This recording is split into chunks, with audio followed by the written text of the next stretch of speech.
After going to see The Snowman, I was left with one lingering question. Why did I not hate this movie? I had every reason to. It wasn't well edited. It was obvious there was a lot of post-production cleanup done. The first 30 minutes was much harder to follow than it needed to be. And the ending was very abrupt, and overall the film itself just felt more like a mediocre episode of a popular crime thriller than an actual Hollywood movie, albeit a lot more violent and gory. But for some reason, I didn't hate this movie. I only ended up thinking it was meh. But something more interesting happened when I went to go back and rate the film. And that was the score I ended up giving it. I gave The Snowman a 6.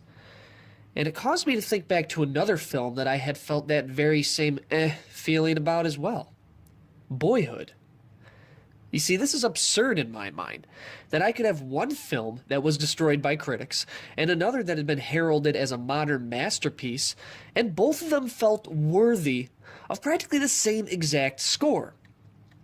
It started me thinking about what I qualify a good film by.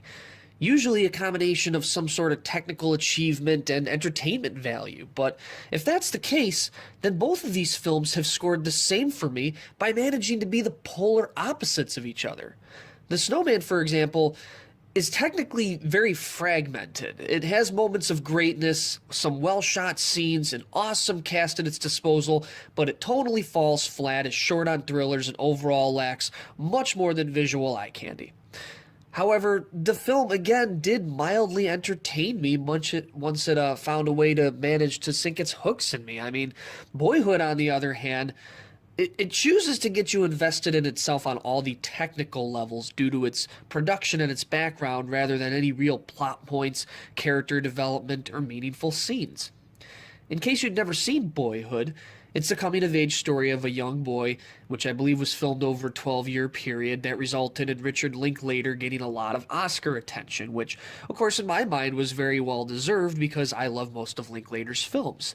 However, once I had seen this movie, technical achievement was really all it had going for it. It was very long and very boring. I really honestly wanted to like this movie, and I tried to like this movie, but it only seems enjoyable if you understood or understand any degree of production that could go into a film like it. In the end, I could hardly think of one thing between the two that could push the other ahead. I mean, a meh film is a meh film, and I don't think I'd ever want to revisit either one to give a second opinion. Maybe I've just seen too many very bad movies to think The Snowman belongs in that category of abysmal thriller films, but maybe I've also seen too many entertaining masterpieces to actually consider Boyhood one. Maybe I've learned to forgive bad movies for some of their flaws if they can do something to somewhat hold my attention, or maybe I'm just a sucker for a Michael Fassbender-led thriller that happened to be filmed in Norway. But if that's the case, then shouldn't I also be a sucker for a Richard Linklater film featuring legends such as Ethan Hawke and Patricia Arquette? I guess my point of this whole entire rant is that it seems to be getting harder and harder to trust critics these days. It was a lot easier to do it in past years. I mean, when I think about the fact that a Transformers movie has received higher reviews than The Snowman, my stomach turns a little bit. And when I think about Boyhood getting better reviews than, say, I don't know, The Prestige, Sin City, Fight Club, Lost in Translation, Seven, Memento, and yeah, to my knowledge, even Schindler's List right now has a percent less than Boyhood does, I'm suddenly left to question the cred of some reviewers. Now, I know that Rotten Tomatoes is just an average, it's not a mean score, and it's not a 6 out of 10 for Boyhood would still contribute to the overall positive, scoring process if I was to put that in as an official critic submission, if I ever stood a chance of that getting in there. But nonetheless, this sort of subjective scoring has made it harder for me to trust others and their opinions of film beyond my own. I've always watched what I want to, but had my guard up a little bit more when I see a bad review trickle in for a film I'd wanted to see in the first place. Now I don't know that I should be doing that anymore, because The Snowman is not a single-digit tomato meter film.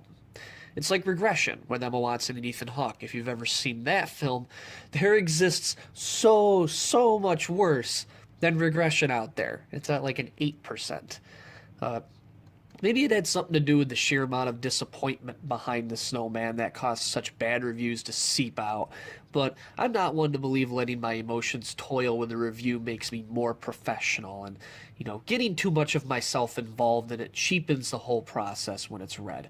Therefore, to me, it's much less likely for me to listen to a critic if I know that they have something less constructive to say about a film. And to be fair, I hadn't read many of the actual reviews on this film, just a lot of the summaries that were sort of had on it, the general consensus from a lot of critics. And from what I was able to gather on almost every single last one of these, most of the complaints were based off of some sort of disappointment or failure to deliver, rather than actually taking the product at what it was and just exploring the film from that angle. And to me, maybe it had to do with the fact that I already knew how I was approaching the film. I already was kind of expecting a dud, and maybe that led it to be more of a meh rather than a ugh type of film experience by the time I reached the end of it. But what I do know is this. The swing between a film under 10% and one near 100% yielding just about the same score in my book means either my taste has lessened, or at least has less to do with critical approval than I once thought, or the methods used by film critics to determine how they score a film needs to change a bit more accurately to reflect how good or bad a film actually is. And I know it's all subjective, and Rotten Tomatoes is not the only aggregator site in existence, but people do look towards critics for an opinion, and they look towards Rotten Tomato to point them in the right direction as well. So this should at least be taken into consideration. What do you guys think? Do critics matter at all? Do you just go to see a movie? I'm getting a little bit closer to doing just, the latter myself, but please feel free to leave a comment below, like, subscribe. My content is a bit random, but I hope you guys enjoy it, and I'll see you all the next time.